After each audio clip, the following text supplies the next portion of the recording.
ब्रह्मचर्य के बारे में तमाम तरह तरह के लोग नारे लगाते, तमाम तरह तरह की बातें करते। इसको कुछ हमारे तथा कथित महापुरुषों ने बड़ा कठिन बना दिया। कोई कह रहा नारी से दूर रहो, नारी नारी नरक का द्वार, तो ब्रह्मचर्य सधेगा। कोई कहता घर से भाग जाओ तो ब्रह्मचर्य सधेगा। वासनाएं हैं, संतुलन में आप उनका सदुपयोग करते हैं गृहस्थ जीवन में तो वह औषधि है। और अगर असंतुलन में, अव्यवस्था में हम कम या ज्यादा उसका दुरुपयोग करते हैं, ब्रह्मचारी होना तय कर लिया, जो ब्रह्मचर्य का पालन करने लगता है वह ब्रह्म में विचरण करने लायक, अर्थात पूरे ब्रह्मांड में यात्रा करने लायक, ध्यान साधना करने लायक, समाधान पाने लायक और समाधि अवस्था को उपलब्ध होने लायक बनना शुरू हो जाता है।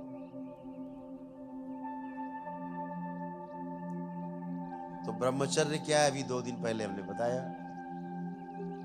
तो ब्रह्मचर्य क्या है, बहुत कुछ सुना होगा ब्रह्मचर्य के बारे में कि ब्रह्मचर्य का पालन करना है। तमाम तरह तरह के लोग नारे लगाते, तमाम तरह तरह की बातें करते। जिन्हें नहीं पता वो अपना हंसी मजाक में उड़ा देते हैं बातों को।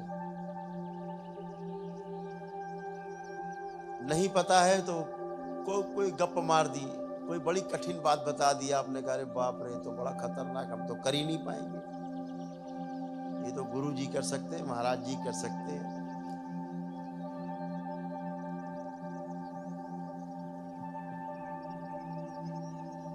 तो ब्रह्मचारी का, ब्रह्मचर्य का अर्थ क्या है, इस पूरी सृष्टि में जो कुछ भी है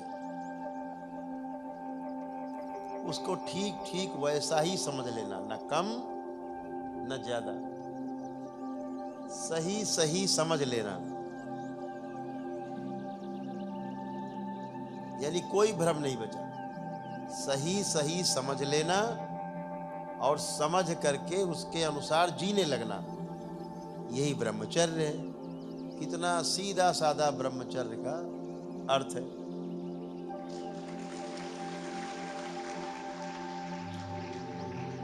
इसको कुछ हमारे तथा कथित महापुरुषों ने बड़ा कठिन बना दिया। कोई कह रहा नारी से दूर रहो, नारी नारी नरक का द्वार, तो ब्रह्मचर्य सधेगा। कोई कहता घर से भाग जाओ तो ब्रह्मचर्य सधेगा। कोई कहता एक नारी सदा ब्रह्मचारी। नाना प्रकार की कथाएं लोगों ने गढ़ी, लेकिन रास्ता नहीं निकलता इन चीजों से। ये सब भ्रम है और ये सब बातें किसी को स्वीकार भी नहीं होगी। अगर ईश्वर ने शरीर दिया है,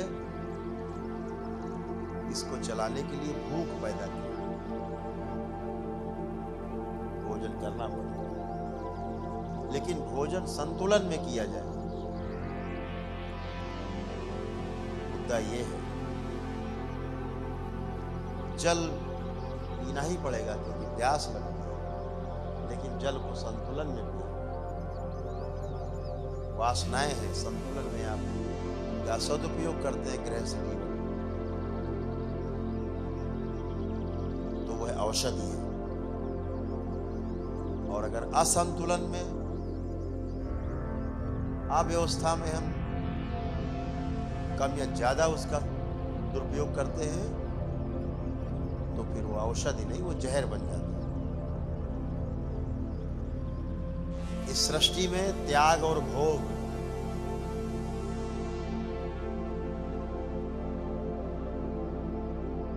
बहुत त्याग कर देना, अति भोग में चले जाना, डूबे भोग में, नंगे होके घूम रहे हैं, या तो इतने कपड़े लाद लिए कि यही नहीं पता लग रहा कितने कपड़े पहने हैं। क्या दोनों ठीक है? अगर मौसम के अनुसार हमें जितनी आवश्यकता उतना हम कपड़ा पहन लें, ये ठीक है कि नहीं ठीक है? तो हम जब सदुपयोग करते हैं वो भी अच्छा लगता है। तो हम सृष्टि के नियमों को जान लें, सृष्टि के नियमों को जान करके हम उसी प्रकार से हमारा आचरण हो जाए, वैसा हम जीने लगे, इसे ही ब्रह्मचर्य कहा गया।